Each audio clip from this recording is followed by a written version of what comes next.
Welcome to the deep dive. Today, we're plunging headfirst into a topic that might genuinely surprise you with its sheer scale, the global makeup cosmetics market. Right. You might think you have a pretty good handle on the beauty industry, maybe, but the growth figures we're about to unpack are, well, truly astonishing. They paint a picture of a global phenomenon that's really reshaping Yeah, things. definitely. Our mission for this deep dive, to pull out the most important nuggets of knowledge from a cognitive market research report, global makeup market, a decade of growth. We want to help you understand the immense scale and, the direction of this dynamic market. And we're going beyond just the raw numbers here. We'll look at the current landscape, yes, and the projected growth, which is significant. Yeah. But we'll also highlight some really fascinating regional trends. These offer deep insights into consumer behavior, brand reach, and, frankly, the wider economic shifts fueling all this. Okay, great. So let's start with that big picture then. Before we zoom into specific regions, what's the overall global outlook? Give us a sense of the scale. Absolutely. So globally, the sales revenue for makeup cosmetics was already impressive back in 2021, standing at $24,048.2 million. 24 billion. Okay. Exactly. Yeah. But what's truly remarkable is the trajectory. It's projected to rise significantly, hitting $31,445.7 million by 2025. And then it keeps going, reaching a substantial $53,767.6 million by 2033. Wow. So from $24 billion to nearly $54 billion in about a decade. That's right, essentially doubling its value. It's quite the transformation. That is powerful. What does that kind of sustained growth? I think the report mentioned a CAGR of nearly 7%. Precisely, a robust 6.935% compound annual growth rate. What does that tell us? What global shifts are fueling this kind of momentum across the board? While that 6.935% CAGR, it's very telling. For you, thinking long-term, it shows real consistent momentum, not just a blip. And it's not just, more people buying makeup. It reflects deeper things. We're seeing rising disposable incomes, especially emerging markets, Yeah. a rapidly growing global middle class. Then there's the huge influence of social media, driving trends, making products globally accessible almost instantly. Plus, an expanding consumer base, particularly younger people, who increasingly see makeup as, well, self-expression, not just covering up. So a mix of economic and cultural factors coming together. Yeah, exactly. A powerful confluence. That's a really compelling overview. Okay, so with that global expansion as the backdrop, where are we seeing the most significant action regionally? Let's start with North America. Okay, North America, a major player, definitely. Sales there were nearly $5 billion, $4,977.997 million in 2021. That's expected to grow to over $6.3 billion by 2025, and then hit over $10.1 billion by 2033. So still very strong growth, even in a more established market. Yes, it's foundational. Consistent, strong growth, even if it's sometimes seen as more mature compared to, say, Asia. And within North America, who's really driving that? Is it mostly the U.S.? Oh, absolutely. The United States leads the charge. It dominates the regional growth. Revenue there climbed from over $4.1 billion in 2021, heading towards $5.3 billion by 2025, and projected over $8.4 billion by 2033. Okay. That's a solid CAGR in itself, near 6%, 5.962%, reflecting its strong consumer base and, a very innovative beauty industry. Always adapting. What about its neighbors, Canada and Mexico? Are they significant contributors too? They definitely are. Canada's market, for instance, will rise from about $413 million in 2021 to over $930 million by 2033, so more than doubling. Right. And Mexico is also growing steadily, from around $368 million up to over $764 million by 2033. So yeah, while the U.S. has the lion's share, its neighbors add quite a bit to the region's expansion. Interesting. Okay, let's hop across the Atlantic. How does Europe compare? We've seen North America's solid growth. What's happening in Europe? Europe's market is also poised for substantial expansion. It's set to grow from over $4.3 billion in 2021 to more than $9.1 billion by 2033. Another doubling, roughly. Pretty much. And what's really interesting in Europe is the diversity within the market. Different countries, different trends. So who are the standouts there? Which countries are contributing most significantly to that $9 billion figure? Well, you've got your powerhouses, like the UK, Germany, and France. Each of those is projected to more than double sales by 2033. Germany, for example, goes from nearly $900 million to over $2 billion. Wow. The UK is heading towards $1.27 billion, France towards $1.38 billion. What's driving that in those specific countries? It's often a mix. High consumer spending, strong local and international brand presence, and a consistent demand for both premium and innovative products. But it's not just them. We're also seeing solid contributions from Italy, Russia, Spain, the Nordics. Okay. Spain's projected to reach nearly $750 million, Sweden over $615 million by 2033. It really is broad-based growth across the continent. Even Luxembourg, the rest of Europe category, all growing. Okay, now, here's where I think it gets really interesting, as you hinted earlier. Asia Pacific. This region seems central to so many global stories right now. What's the story here for makeup? You're right to focus here. This region isn't just growing, it's truly booming. It's expanding from 11,254.5 million in 2021, already the biggest region then, to a massive 26,614.9 million by 2033. 11 billion to over 26 billion. Correct. More than doubling its already huge size. This makes it by far the highest value region globally. That is just an incredible leap. What makes Asia Pacific such a powerhouse? Is it just population and who are the main drivers? It's more than just population, though that helps, of course. What? A huge factor is the global influence of K-beauty and J-beauty trends. They have immense cultural cachet. Right, huge trends. Plus, you have that rapidly expanding middle class we talked about with rising incomes. And crucially, very strong e-commerce penetration. Getting products to consumers is easier. Makes sense. As for the drivers, China is a massive contributor, growing from over $3.6 billion to over $8.7 billion. After China, you have Japan and India as key players. And India shows the highest CAGR in the region. Oh, really? What's India's growth rate? An impressive 8.503%.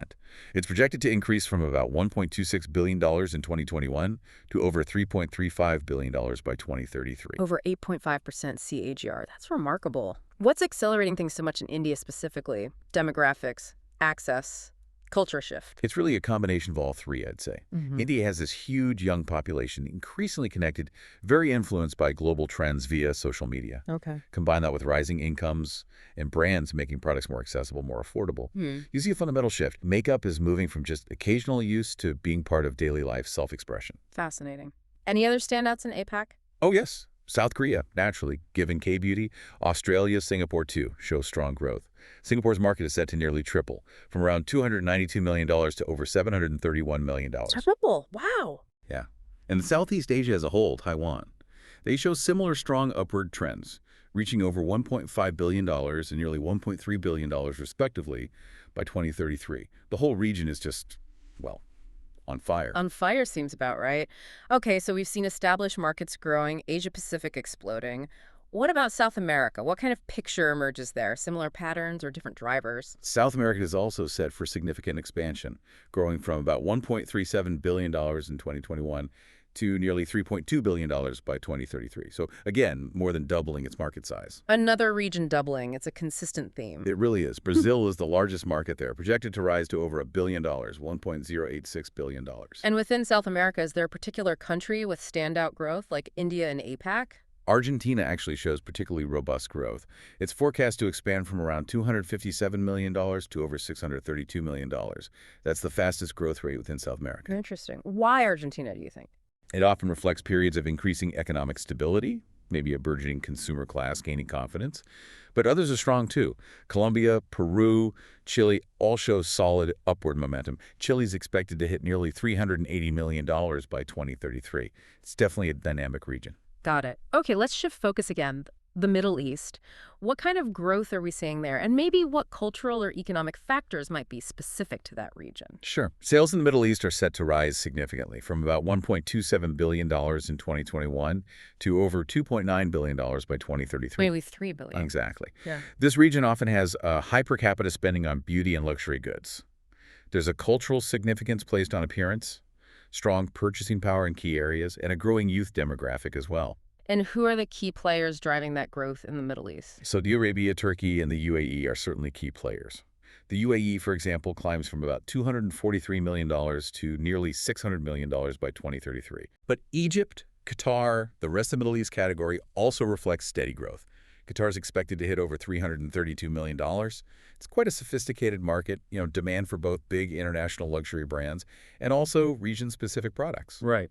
Okay, final region, Africa. Often seen as perhaps the next frontier for growth, what's the trajectory for the makeup market on the continent? Africa is definitely not being left behind in the story. It's expanding from around $793 million in 2021 to over $1.8 billion by 2033. So, yes, more than doubling its market again. Consistent pattern. Who leads in Africa? Nigeria and South Africa are the leaders, reflecting their larger economies and evolving consumer landscapes. South Africa in particular shows a strong CAGR. Oh, yeah. What's the rate there? It's 7.202%, reaching over $647 million by 2033. Over 7% PAGR in South Africa. That does hint at significant potential. What do these figures across the whole continent really suggest about the consumer landscape in Africa? I think it suggests a market really on the cusp of significant growth. It's being fueled by things like urbanization, rising incomes, yes, but also the growing influence of global beauty trends, especially among younger, connected consumers. And access. Exactly. As infrastructure improves, as e-commerce penetration gets better, the accessibility of products will just accelerate this. Even the rest of Africa category alone is expected to hit over $811 million by 2033. That shows widespread underlying growth across many diverse countries. We've covered a lot of ground, a truly fascinating deep dive. From the absolute explosion, as you said, in Asia-Pacific, to the steady, significant increases in North America and Europe, and then this really substantial, emerging expansion in South America, the Middle East, and Africa. It's clear this isn't just about lipstick and eyeshadow sales. Not at all. It reflects much broader societal shifts. Yeah. And what's truly fascinating, I think, is the sheer scale, but also the consistency of this upward trend across such diverse economies, diverse cultures. Mm-hmm. It hints at something universal, maybe. So the sustained global expansion, it raises an important question maybe for you, the listener, to ponder. Beyond these impressive numbers, what does this widespread adoption truly reflect? Is it about evolving consumer priorities, the democratizing power of social media making trends global overnight? Or maybe even fundamental cultural shifts worldwide, where, self-expression through these products is becoming an increasingly global language. A powerful thought. It's certainly something powerful to consider long after our deep dive ends today.